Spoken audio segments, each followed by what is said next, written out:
Halo, assalamualaikum warahmatullahi wabarakatuh. Baik, di sini saya akan membuat video untuk memenuhi tugas ujian tengah semester mata kuliah psikologi konseling oleh dosen pengampu Dr. Abdullah Sinring MPD dan Bapak Sulfikri SPD MPD. Selamat menyaksikan. Baik, perkenalkan nama saya Tesalonika Mudi Adonia dengan NIM 210404502032 dari kelas BK 4B, jurusan Psikologi Konseling dan Bimbingan. Selamat menyaksikan. Baik, dalam video ini saya akan membahas terkait materi mengidentifikasi perilaku verbal dan non-verbal konselor. Yang kedua, peranan dan aspek-aspek empati dalam konseling. Materi yang pertama yaitu peranan dan aspek-aspek empati dalam konseling. Baik, pengertian empati. Empati adalah arti kata dari Einfühlung, artinya bahasa Jerman. Secara harafiah artinya merasakan ke dalam. Empati berasal dari kata Yunani yaitu potos, yang berarti perasaan yang mendalam dan kuat yang mendekati penderitaan, dan kemudian diberi awalan M. Nah, ada dua tahap empati. Tahap pertama adalah penghayatan perasaan masuk ke dalam. Konselor mengalami perasaan yang sama dengan klien, misalnya keadaan marah, sakit hati. Tahap kedua lebih menekankan pada kesadaran kognitif, melihat dunia klien sebagaimana ia melihat. Selanjutnya diarahkan kepada pandangan yang lebih realistis. Empati sebagai pengembangan keterampilan seni konseling dimaksudkan sebagai langkah awal untuk membina hubungan secara lebih dalam proses konseling. Membina hubungan awal akan mempengaruhi proses konseling.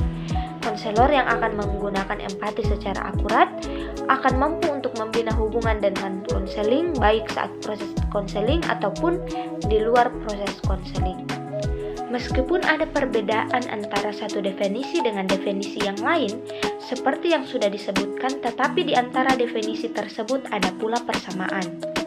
Aspek-aspek penting yang terkandung pada makna empati adalah adanya persamaan perasaan, pandangan, pemahaman yang mendalam, dan pengakuan terhadap orang lain.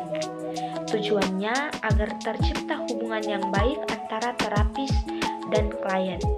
Menurut penulis, empati bisa dipelajari dan dilatihkan. Dalam percakapan konseling, perwujudan rasa empati dari konselor atau perawat dengan menyampaikan kalimat, "Saya ikut merasakan kesedihan yang kamu alami." Kata-kata tersebut belum cukup. Jika mengungkapkan perasaan sedih, maka harus pula disertai dengan suara yang melembut dan ekspresi sedih. Empati yang diberikan belum mengena jika hanya mengungkapkan kesedihan, tetapi kata-kata tetap berapi-api. Selain itu, cara untuk meningkatkan kepekaan berempati adalah konselor atau perawat harus menjadi pendengar yang baik dan mengangguk-angguk sekali dalam 4 menit. Hal tersebut bermakna bahwa klien merasa dihargai dan diperhatikan, serta diikuti pembicaraan klien. Baik, peranan empati dalam konseling. Keterampilan empati bagi konselor merupakan seni yang dapat meningkatkan efektivitas pelayanan konseling yang diberikan. Hal ini dimaksudkan bahwa empati merupakan pusat estetika dari pelayanan konseling. Diperlukan berbagai keterampilan khusus untuk dapat memunculkan keterampilan empati. Selain itu, empati memerlukan rasa kepekaan yang tinggi, yang berujung ketulusan dan kejujuran dalam proses konseling. Ia menjadi objek tersebut. Ia mengidentifikasi diri dengan cara ia menyingkirkan dirinya sendiri. Hal tersebutlah yang membantu untuk membentuk proses konseling yang efektif. Dengan adanya sikap empati konselor kepada konseli secara terbuka dan jujur akan menceritakan permasalahan yang dihadapi, dan secara utuh ikut serta dalam melaksanakan konseling. Proses konseling pun menjadi lebih efektif. Berpartisipasi dalam kehidupan orang atau objek lain memberikan pemahaman yang lebih intim dan berarti, lebih daripada sekedar analisis ilmiah. dan observasi empiris. Dalam dunia konseling, pada dasarnya konselor bekerja atas dasar dan melalui proses empati. Pada proses konseling, baik konselor ataupun konseli dibawa keluar dari dalam dirinya dan bergabung dalam kesatuan psikis yang sama. Emosi dan keinginan keduanya menjadi bagian dari kesatuan psikis yang baru. Sebagai konsekuensi, masalah konseli akan ditimpakan kepada manusia baru, yang dalam hal ini adalah konselor menanggung tengahnya. Stabilitas psikologi dari kejelasan pikiran, keberanian dan kekuatan keinginan yang dimiliki konselor akan menyusup ke dalam diri konseli dan memberikan bantuan yang besar dalam perjuangan kepribadiannya. Di dalam konseling, pemahaman konselor akan memberikan bantuan yang tak ternilai dalam memahami konseli.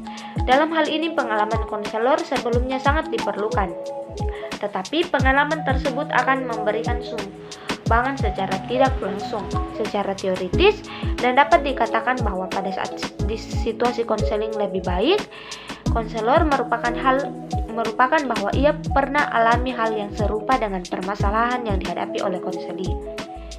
Fungsi konselor adalah untuk menyerahkan dirinya menjadi hampir tabula rasa atau menyerahkan pada situasi empatik yang terbentuk dalam konseling. Fungsi konselor yang menonjolkan sikap empati inilah yang akhirnya menjadi proses konseling berjalan secara lebih efektif. Konseling tidak ragu untuk menimpakan segala permasalahan yang dihadapi kepada konselor, karena konseling merasakan bahwa dirinya menemukan seseorang yang secara utuh merasakan apa yang sedang dihadapi olehnya, dan berbagai perasaan serta permasalahan menjadi salah satu solusi yang dipikirkan oleh konseli dalam situasi seperti itu. Situasi inilah yang dapat juga disebut sebagai transformasi psikis. Baik, aspek-aspek empati. Berdasarkan 18 item pertanyaan pada skala tes kepribadian tingkat empati oleh Peter Lauser, maka dapat didefinisikan 6 aspek empati, yaitu sebagai berikut. Yang pertama, kemampuan menyesuaikan atau menempatkan diri. Memiliki kemampuan menyesuaikan atau menempatkan diri dengan keadaan diri dan orang lain. Hal tersebut mencerminkan kepribadian yang pandai berempati. Yang kedua, kemampuan menerima keadaan, posisi atau keputusan orang lain. Hasil dan apa yang dilihat, diperlihatkan, dirasakan mempengaruhi keputusan diri untuk bisa menerima atau menolak. Yang ketiga, kepercayaan. Empati lahir karena adanya rasa percaya. Kecenderungannya adalah bahwa seseorang dapat dipengaruhi dan kemudian berempati setelah mereka mempercayai apa yang mereka lihat dan yang mereka dengar. Yang keempat, komunikasi. Komunikasi tercermin dan bagaimana seseorang menyampaikan informasi. Kejelasan informasi dan ketepatan cara berkomunikasi mempengaruhi diri untuk berempati. Yang kelima, perhatian.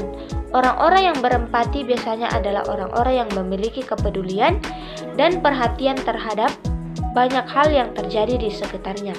Kemudian ia merasakan dan berempati. Yang keenam, kemampuan memahami posisi dan keadaan orang lain.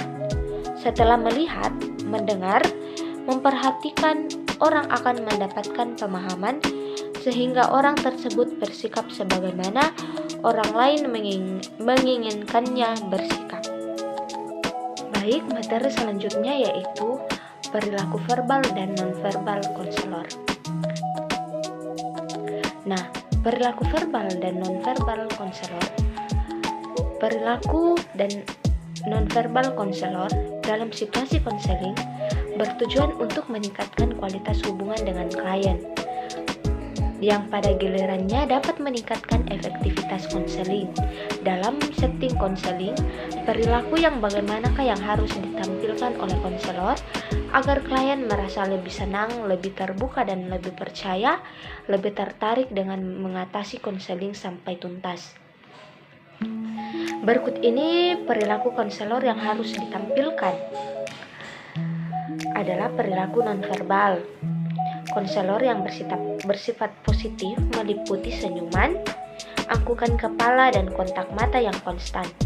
Adapun perilaku nonverbal yang negatif, misalnya muka masam, mengkerutkan dahi, menggelengkan kepala dan kontak mata yang tidak stabil, serta mencibir.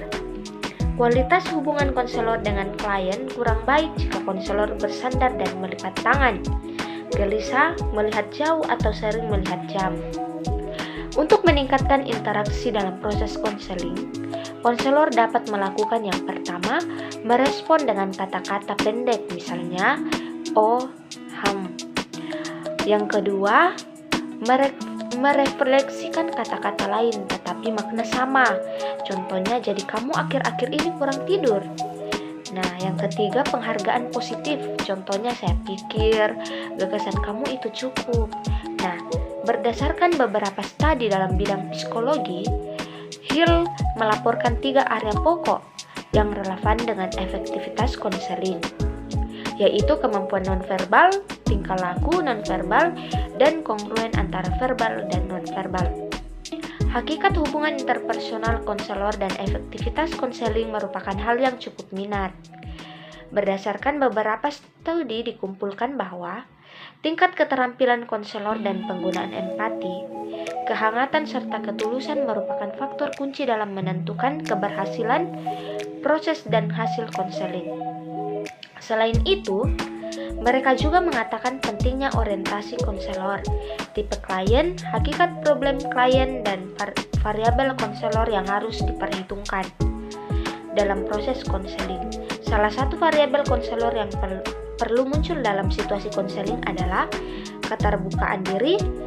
Keterbukaan diri konselor pada permulaan konseling dapat meningkatkan persepsi klien dengan mengenai kondisi yang memudahkan terjadinya kehangatan, empati, dan ketulusan dalam proses konseling. Kriteria efektivitas konseling secara bipolar sebagai berikut. Yang pertama, tidak terjadi penerimaan. Yang kedua, tidak mengalami feeling. Yang ketiga, tidak menunjukkan ketulusan. Yang keempat, suasana lesu, suasana hangat. Yang kelima, tidak menunjukkan pengertian. Yang keenam, tidak dapat dipercaya. Yang ketujuh, tidak menunjukkan empati. Dan yang kedelapan, tidak menunjukkan penghargaan positif. Kriteria lain mengenai aktivitas konseling diusulkan oleh Hill. Mereka melihat efektivitas konseling ditinjau dari segi yang pertama iklim konseling, yang kedua kepuasan dalam konseling, dan kesenangan atau kenyamanan dalam konseling.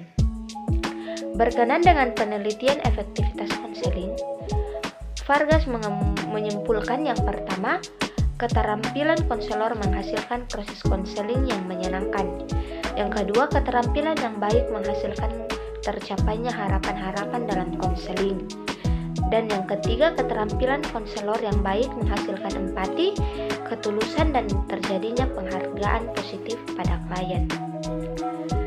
Wilkes menyatakan bahwa klien mempunyai harapan-harapan akan hasil konseling dapat mempermudah proses terapeutik. Meskipun demikian, yang penting diingat menurut Vargas adalah positif atau negatifnya. Kegiatan terapi juga ditentukan oleh keterampilan nonverbal konselor bukan semata-mata oleh meningkatkan persepsi klien terhadap daya tarik konselor. Menurut Cash dan Salsabila, klien merasa lebih optimis akan tercapainya harapan-harapan hasil konseling bila berhadapan dengan konselor yang dalam proses konseling. Kolerasi yang signifikan antara senyuman konselor dan posisi tubuh yang condong ke depan dengan efektivitas konseling yang dirasakan oleh klien. Efektivitas konseling dalam penelitian mereka mencangkup yang pertama iklim konseling, yang kedua kepuasan dalam konseling, dan yang ketiga kenyamanan dalam konseling. Berdasarkan uraian pada tinjauan pustaka, dapat ditarik kesimpulan bahwa guru pembimbing profesional harus menguasai berbagai kemampuan dan keterampilan dalam memberikan pelayanan bimbingan dan konseling. Menggolongkan tingkah laku nonverbal konselor menjadi 3, yaitu Yang pertama, tingkah laku responsif atau tidak responsif. Yang kedua, jenis atau tingkah bahasa. Yang ketiga, jenis pakaian. Baik, Kalinbron menyimpulkan tingkah laku nonverbal responsif konselor menghasilkan persepsi klien terhadap keahlian, daya tarik, dan sikap dapat dipercaya lebih tinggi kepada konselor daripada tingkah laku nonverbal yang tidak responsif. Bahasa konselor diasumsikan beberapa penting dalam pendekatan terhadap klien, melaporkan bahwa penggunaan bahasa psikologis menghasilkan persepsi yang lebih tinggi mengenai kredibilitas konselor daripada menggunakan bahasa sehari-hari. Penelitian Barak menyimpulkan ada pengaruh yang signifikan tingkah laku nonverbal responsif, jenis tingkat bahasa dan pakaian konselor terhadap persepsi klien tentang keahlian dan daya tarik konselor. Konselor dinilai sebagai ahli bila menampilkan tingkah laku nonverbal yang responsif menggunakan bahasa profesional dan memakai pakaian resmi. Penelitian yang mereka lakukan juga menyimpulkan tingkah laku nonverbal yang responsif, penggunaan bahasa orang awam, dan penggunaan bahasa resmi menghasilkan penilaian daya tarik yang lebih tinggi bagi klien. Nah, untuk menilai tingkah laku nonverbal konselor, Lem menunjukkan kriteria yang hampir sama dengan yang diusulkan sebagai berikut. Yang pertama, kontak mata. Atau ada kontak mata, tidak ada kontak mata, melihat terus-menerus, hanya melihat sekilas. Yang kedua, senyuman. Atau dengan senyuman, tanpa senyuman, tepat waktu dan tidak tepat waktu.